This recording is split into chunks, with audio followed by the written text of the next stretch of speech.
On November 16th, near Guebling, France, Rivers' tank hit a mine. Shrapnel tore into his leg. Medics urged evacuation. He refused. His crew needed him. His company needed him. For 3 more days, he fought through pain and blood loss. On November 19th, German anti-tank fire found his Sherman. Rivers died at his post. He was recommended for the Medal of Honor. The Army denied it. 53 years later, in 1997, President Clinton finally awarded Rivers the medal posthumously. His family received what justice could not return. Time. Private First Class Waverly Woodson, Jr. landed on Omaha Beach with the 320th Barrage Balloon Battalion on D-Day. His unit was among the first black combat support units ashore. Shrapnel struck Woodson during the landing. Bleeding, he set up an aid station and worked for 30 hours straight. He saved dozens of men. White men, black men, men who would have died without him. Witnesses recommended him for the Medal of Honor. The Army never processed it. Woodson returned home to a segregated America. He lived until 2005. The medal never came. These stories are not outliers. They are patterns. Black soldiers performed acts of extraordinary valor throughout the war. Most went unrecognized.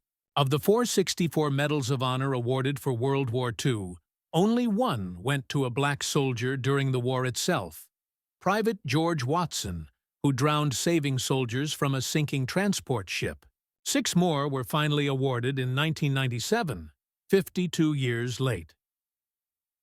The 761st Tank Battalion operated under conditions no white unit faced. They received the oldest Sherman tanks. Many were worn from previous service. Maintenance was irregular. Spare parts slow to arrive. White units had priority for everything. Their assignments were the hardest. Patton sent them into urban warfare at Morville-les-Vic, house-to-house fighting where tanks are vulnerable. They broke through. At Tillet, Belgium, during the Bulge, they held a critical road junction against repeated German attacks. Outnumbered, outgunned, they held. The 92nd Infantry Division in Italy faced similar challenges. They fought in mountainous terrain unsuited for the mechanized warfare America preferred. The Gothic Line, the German winter defensive positions, steep slopes, limited air support. They were asked to achieve what white divisions had failed to accomplish. Some operations faltered. At the Serchio River Valley in December 1944, elements of the 92nd fell back under German counterattack. White officers blamed black soldiers for cowardice. Later analysis revealed poor planning, inadequate artillery support, and unclear orders, the same conditions that had broken white units elsewhere. But when given proper support, proper leadership, proper respect, black units excelled. The 761st spent 183 consecutive days in combat, longer than any other armored battalion in the war. They fought through France, Belgium, Germany, and Austria. They participated in the liberation of concentration camps. They saw firsthand what they were fighting against. The M4 Sherman tank was not the best tank of World War II. German Panthers and Tigers outclassed it in armor and firepower. But the Sherman was reliable, mass-produced, and in skilled hands, deadly. The 761st's tank commanders learned to exploit the Sherman's advantages: speed, maneuverability. They used terrain, used smoke, worked in coordinated teams where German tanks often fought isolated. Black infantrymen carried the same M1 Garand rifles as white soldiers. 8 rounds, semi-automatic, reliable in mud and cold. They learned to strip and clean them in darkness, to fire them accurately under pressure. The weapon didn't care about the color of the hand that held it. Artillery crews operated 105mm howitzers, calculated firing solutions, adjusted for wind and elevation. Mathematics has no prejudice. Shells landed where physics dictated. Black gunners proved as accurate as any in the European theater. The equipment was standard. The courage required to use it was universal. What differed was the burden carried alongside the rifle. the extra weight of proving humanity while proving valor. German soldiers had been fed years of Nazi racial propaganda. Hitler's ideology ranked races in strict hierarchy. Aryans at the top, Slavs in the middle, Jews, Roma, and black people at the bottom. German military intelligence dismissed black American units as weak links in the Allied chain. When Wehrmacht troops encountered the 761st in combat, their assumptions shattered against reality. After the battle at Morville-le-Vicq, captured German officers expressed genuine shock.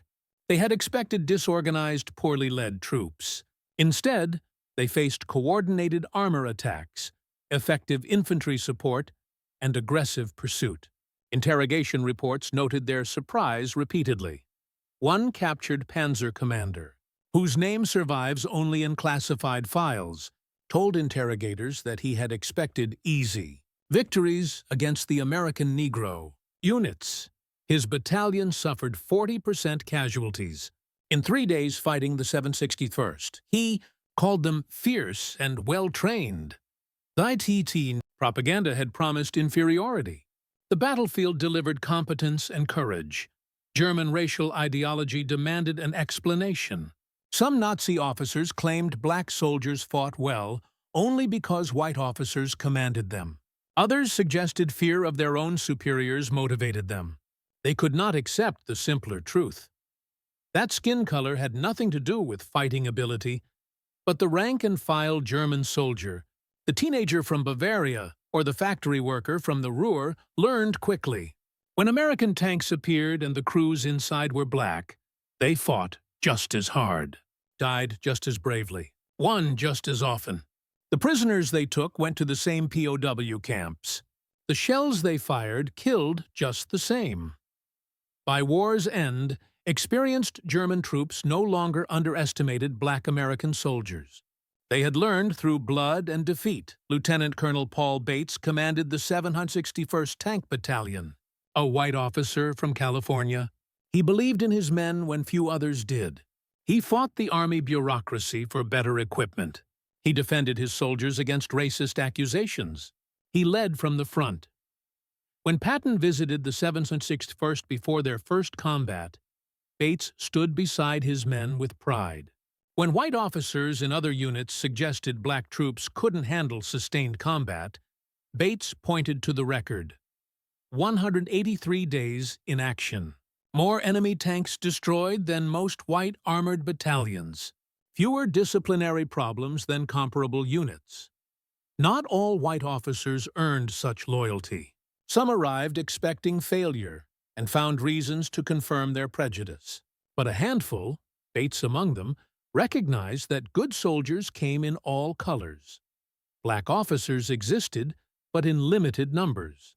The Army was reluctant to commission them, reluctant to place them in command over white troops. But within segregated units, black lieutenants and captains led with distinction. Captain David Williams commanded a company in the 92nd Infantry Division. He had graduated from West Point, one of the few black cadets in the Academy's history. He knew military science as well as any officer in the Army. He led his men through the Italian mountains with skill and determination. These leaders, black and white, shared a common trait. They judged men by performance, not pigmentation. In combat, that judgment meant survival or death. Competent leadership saved lives. Prejudice killed. Imagine fighting for a country that treats you as less than human. Imagine dying for freedoms you don't possess. This was the reality for every black soldier in World War II. They wore the same uniform as white soldiers, but lived in a different America. They saluted the same flag, but received different salutes in return. Many struggled with this paradox. Some felt anger. Some felt resignation. Most felt determination. They would serve despite the injustice. They would prove their worth despite the prejudice. They would fight not just for America as it was, but for America as it could be. The WWII campaign captured this complexity. 2 victories, one against fascism abroad, one against racism at home. The 2 struggles were inseparable. Black soldiers understood that defeating Hitler would strengthen their moral claim to equality at home. How could America celebrate freedom in Europe while denying it in Alabama? The psychological burden was immense. Letters home revealed the strain. Soldiers wrote about liberating French towns where they were treated as heroes, only to fear returning to southern states where they couldn't vote. They wrote about fighting for democracy while being denied its basic rights, yet they fought anyway. They fought brilliantly. And in December 1944, when Germany launched its final desperate gamble, black soldiers stood in the breach alongside everyone else. The enemy was about to learn what prejudice had. Hidden, December 1944. The WWII, Ardennes Forest. Hitler gambled everything on one last offensive. Break through Allied lines. Capture Antwerp. Split American and British forces. Force a negotiated peace. Operation Wacht am Rhein. Watch on the Rhine. 3 German armies surged forward through snow and fog. They hit thinly held American positions. Green troops, scattered units. The line buckled, broke in places. Panic rippled through Allied headquarters. Supreme Commander Eisenhower issued urgent orders. Every available soldier to the front. No exceptions. No reserves held back. This included units the Army had kept in supporting roles. Black truck drivers received rifles and became infantry. Black quartermaster troops became riflemen. The 761st Tank Battalion, already in heavy combat near Saarbrücken, received orders to redeploy north, emergency movement, maximum speed. They arrived at Tillet, Belgium on December 31st, 1944. New Year's Eve. No celebration. German forces controlled the high ground. Panzer units probed American positions. The situation was desperate. The 761st's mission: hold the road junction, prevent German breakthrough. At all costs, Captain David Williams positioned his Shermans in defensive positions. Hull down, concealed, waiting. German intelligence had identified this sector as weakly held. They planned to punch through with infantry supported by armor. They expected minimal resistance. At dawn on January 1st, 1945, German troops advanced through the snow. They came in force, Panzer Grenadiers, veteran troops. They had fought across Russia, across France. They knew how to exploit weaknesses in enemy lines. They saw American tanks ahead. They assumed standard defense, standard tactics. Then the 761st opened fire. 75mm shells tore into German formations. Machine guns raked advancing infantry. The Shermans maneuvered with precision. Coordinated fire, mutual support. German soldiers dove for cover. Their advance stalled within minutes. A German lieutenant, captured later that day, told interrogators he couldn't believe what he was seeing. We were told these were labor troops, rear echelon. They fight like veterans. They were veterans. By January 1945, the 761st had months of combat experience. They knew their equipment, knew their tactics, knew how to kill efficiently. The battle raged for 3 days. German forces attacked repeatedly. Infantry assaults, tank attacks, artillery barrages. The 761st held every position, every yard of ground. Bodies piled in the snow. German bodies, mostly. On January 3rd, German officers ordered withdrawal. They couldn't break through, couldn't dislodge the black tankers who weren't supposed to be able to fight. As German troops pulled back, American infantry moved forward. They found German wounded in foxholes, abandoned positions. Many raised their hands immediately. Some begged, "Nicht schießen, nicht schießen." Don't shoot. They had expected victory. They surrendered instead. Similar scenes played out across the Bulge. At Bastogne, black artillery crews fired support missions that kept the surrounded 101st Airborne alive. At Chenu, black infantry cleared German positions house by house. At dozens of unnamed crossroads and frozen fields, black soldiers fought with distinction. The German offensive failed for many reasons: Allied air power, American resilience, Hitler's strategic delusions. But part of that failure came from a miscalculation about who could fight and who couldn't. Black soldiers weren't supposed to be warriors. Nazi ideology said so. American prejudice agreed. The battlefield said otherwise. By mid-January 1945, the German offensive had collapsed completely. Allied forces pushed forward, retaking ground, capturing prisoners by the thousands. The 761st Tank Battalion advanced through Luxembourg and into Germany itself, town by town, village by village.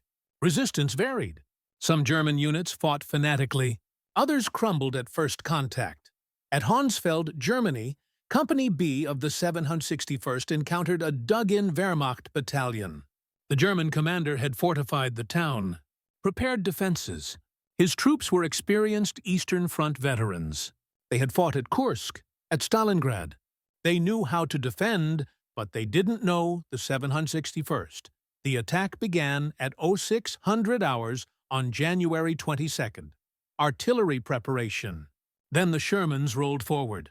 Infantry behind them. House-to-house fighting. Brutal, close range.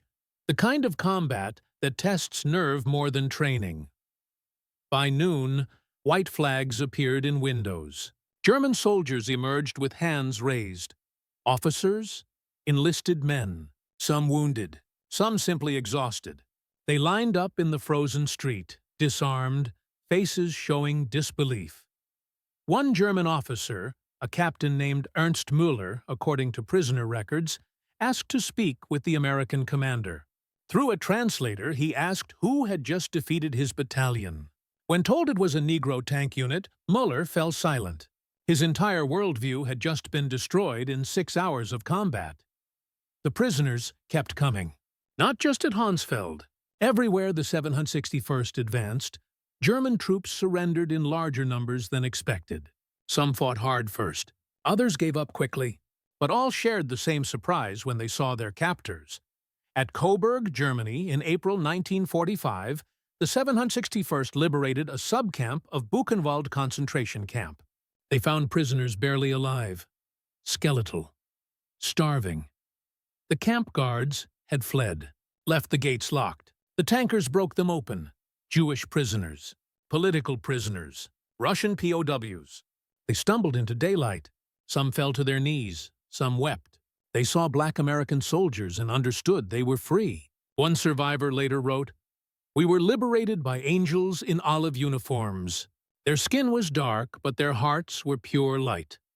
The 761st soldiers distributed rations, called for medics, helped the living, buried the dead. They saw the ultimate expression of the racism they had fought across an ocean. Gas chambers, crematoria, industrial murder. In those moments, any doubt about why they fought disappeared. Meanwhile, in Italy, the 92nd Infantry Division broke through the Gothic Line in February 1945. German forces had held that defensive position for months. White divisions had attacked repeatedly, failed repeatedly. The 92nd, reinforced and properly supported, succeeded in 5 days. German prisoners taken during that offensive numbered in the thousands. Many expressed shock at being captured by black troops. Some refused to believe it initially, thought they were colonial troops from Africa. When they learned these were American citizens, the confusion deepened. How could America field such soldiers and still maintain segregation? How could men fight so well while being treated so poorly? The Germans couldn't reconcile it. Most didn't try. They simply accepted defeat and prayed for survival. By April 1945, as Allied armies closed in on Berlin from all sides, the reputation of black combat units was established. White soldiers who had fought alongside them knew the truth. Enemy soldiers who had faced them knew the truth. Only America itself seemed slow to learn. The guns would soon fall silent. But the battle for recognition had just begun. Victory in Europe came on May 8, 1945. Church bells rang across the continent. Soldiers embraced. Champagne flowed in Paris and London. The war in Europe was over. Nazism was defeated. Freedom had won. Black American soldiers celebrated alongside everyone else. They had earned it. The 761st Tank Battalion ended the war in Austria. 183 consecutive days in combat behind them, they had destroyed or captured over 400 enemy vehicles, taken thousands of prisoners, liberated over 30 towns, suffered heavy casualties, 71 killed, 296 wounded out of 676 men. The numbers told one story. The commendations told another. In November 1978, 33 years after the war ended, the 761st finally received the Presidential Unit Citation, the highest honor a unit can receive. President Jimmy Carter presented it personally. He called their service extraordinary. He acknowledged the injustice of delayed recognition. Individual medals came slowly, painfully slowly. During the war itself, black soldiers received far fewer decorations than white soldiers who performed similar actions. Medal of Honor recommendations disappeared into bureaucracy. Silver stars were downgraded to bronze stars. Bronze stars became commendation letters. Commendation letters became nothing. The reasons were never officially stated, but the pattern was clear. Black valor was systematically undervalued. Still, some recognition came. The 761st earned 11 silver stars, 69 bronze stars, and over 300 Purple Hearts during the war. Individual soldiers received battlefield promotions. Tank commanders became platoon leaders. Sergeants became lieutenants. General Patton, who had initially been skeptical, changed his assessment. He called the 761st one of the finest tank battalions he had ever seen. Coming from Patton, that meant something. He recommended them for the Presidential Unit Citation in 1945. The Army ignored him for 3 decades. The 92nd Infantry Division in Italy earned over 12,000 individual decorations, 2 Distinguished Service Crosses, 65 Silver Stars, hundreds of Bronze Stars. They had fought through mountains and held defensive positions that white units had abandoned. German commanders noted their determination in after-action reports. White soldiers who fought alongside black units often changed their minds about racial capability. A private from Iowa wrote home, "I was wrong about Negro soldiers. I've seen them fight. They're as brave as anyone." A captain from Georgia admitted in his memoir, "Everything I believed about race was challenged in those months. The men I fought beside proved me a fool." But these individual transformations didn't translate into institutional change. Not yet. German POWs provided the most ironic testimony. Interrogation reports from camps across Europe contain repeated references to their surprise at black combat effectiveness. Some German officers requested to meet the black commanders who had defeated them. Conversations were documented. The Germans wanted to understand how America could produce such soldiers while maintaining racial oppression. One captured Wehrmacht colonel, interviewed at Camp Ritchie in Maryland, said, "We were taught your Negro soldiers were inferior. We lost many good men learning otherwise. Your propaganda defeats your own armies." He wasn't wrong. American racism had created a self-inflicted wound. By limiting black soldiers to support roles initially, the Army had weakened its own combat strength. By doubting their ability, commanders had wasted valuable resources. By 1945, this was obvious to everyone except the institution itself. The prisoners who had begged for mercy in Belgian snow or German forests went to POW camps still processing what they had experienced. Their racial worldview had been shattered by artillery shells and tank treads. They would return to Germany with stories their children would hear, stories that complicated the simple narratives of supremacy. When the war ended, over 1 million black Americans had served in uniform. They served in every theater. Europe, the Pacific, North Africa, the Mediterranean. They flew planes, drove tanks, fired artillery, loaded supplies, built roads, saved lives, took lives when necessary. The statistics are staggering. The 761st Tank Battalion alone fought from November 1944 to May 1945 without relief. The 92nd Infantry Division suffered 3,000 casualties in Italy. The 93rd Infantry Division fought through the Pacific Islands. The Tuskegee Airmen flew over 15,000 sorties and never lost a bomber under their escort, a record unmatched by any other fighter group. Black medics saved thousands of wounded soldiers. Black engineers built bridges under fire. Black quartermasters kept supply lines running across oceans and continents. The war effort would have collapsed without them. Yet in June 1945, when troop ships began carrying soldiers home, black veterans returned to a country that hadn't changed. They stepped off ships in southern ports and were directed to colored waiting rooms. They rode trains in segregated cars. They arrived in hometowns where they still couldn't vote, couldn't eat in certain restaurants, couldn't live in certain neighborhoods. Sergeant Isaac Woodard returned from the Pacific in 1946, still in uniform. On a bus in South Carolina, a white driver called police after an argument. Officers dragged Woodard off the bus and beat him. They destroyed his eyes with batons. He was blinded for life. No one was ever convicted. This wasn't an isolated incident. Across the South, returning black veterans faced violence specifically because they wore the uniform, because they had proven themselves equal, because they threatened the social order. But something had changed. These veterans had seen the world, had fought alongside white soldiers who respected them, had been treated as liberators in France and Germany. They had tasted equality, even briefly.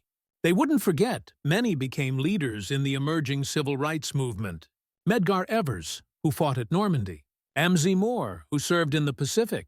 James Meredith, who would later integrate the University of Mississippi.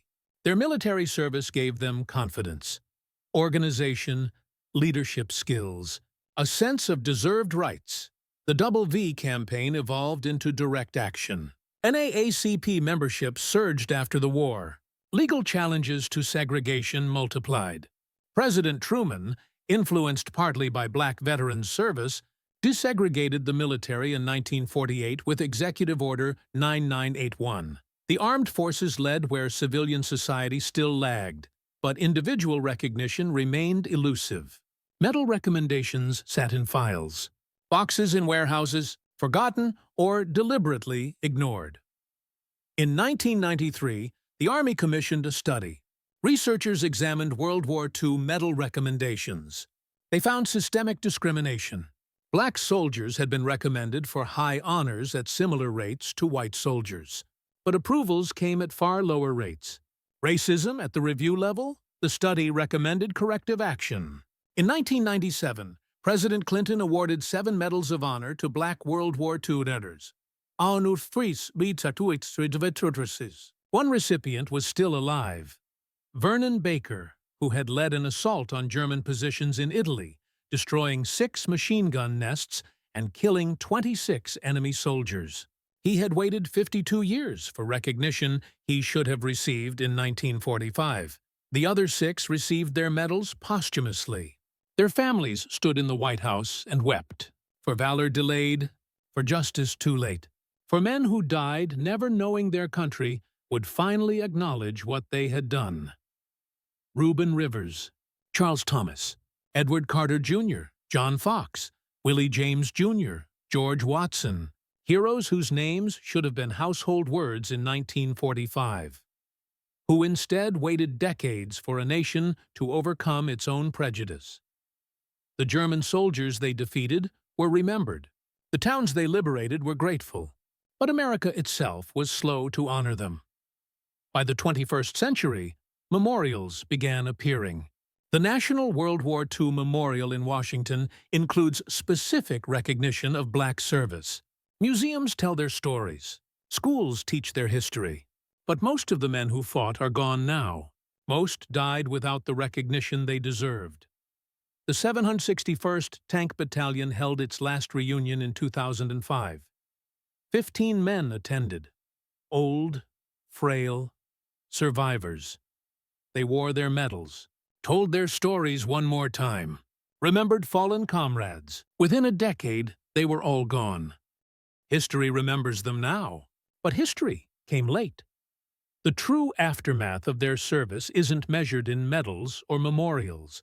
It's measured in the civil rights victories that followed, in the integrated military that exists today, in the young black officers who command troops without question, in the fact that their sacrifices helped dismantle the very system that oppressed them. They fought 2 wars, won both, one with bullets and tanks, the other with courage and persistence across decades. The enemy who begged for mercy in Belgian snow learned immediately what took America years to accept. That valor, skill, and honor have no color. There is a photograph from 1945. A black tanker sits on his Sherman somewhere in Germany. His face is tired. Young but aged by war, he stares at the camera with an expression that defies easy interpretation. Pride, perhaps. Exhaustion, certainly. Something else, too. A question in his eyes. The question is, was it worth it? He fought for a country that didn't fully claim him. He proved himself to an enemy who assumed him inferior and an ally who doubted him equally. He won battles, liberated concentration camps, took prisoners who begged for mercy from hands they thought incapable of victory. He did everything asked of him and more. And then he went home to separate water fountains and the back of the bus. The answer to his question took decades to arrive. It came in courtrooms where Brown versus Board of Education dismantled legal segregation.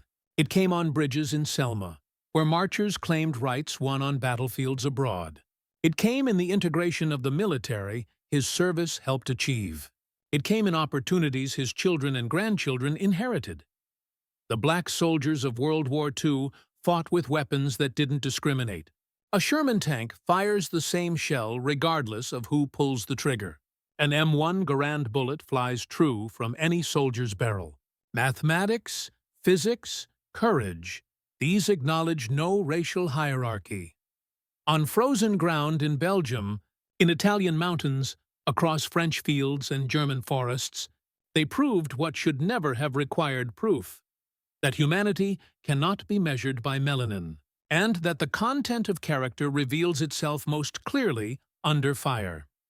The German soldiers who surrendered to them learned this lesson through defeat. They climbed out of foxholes expecting vindication of their propaganda, and instead found their prejudice shattered. Some died with that knowledge. Others lived to carry it home, where it complicated the narratives they had been fed. America learned more slowly. Justice delayed across decades. Medals awarded to graves. Recognition given to memories rather than men. But learn it did. Imperfectly, incompletely, yet undeniably. Today, memorials stand. Names are carved in stone. Stories are taught in classrooms. The 761st Tank Battalion's motto was, "Come out fighting." They did, and in fighting, they changed not just the war, but the nation that sent them. The snow has long since melted from those Belgian fields. The foxholes are filled. The men are gone. But what they proved remains. Courage wears every shade. Valor speaks every language. And freedom, once tasted on foreign battlefields, demands recognition at home. They left thousands begging to survive. They left a legacy that endures. They fought for America, and in fighting, made it better.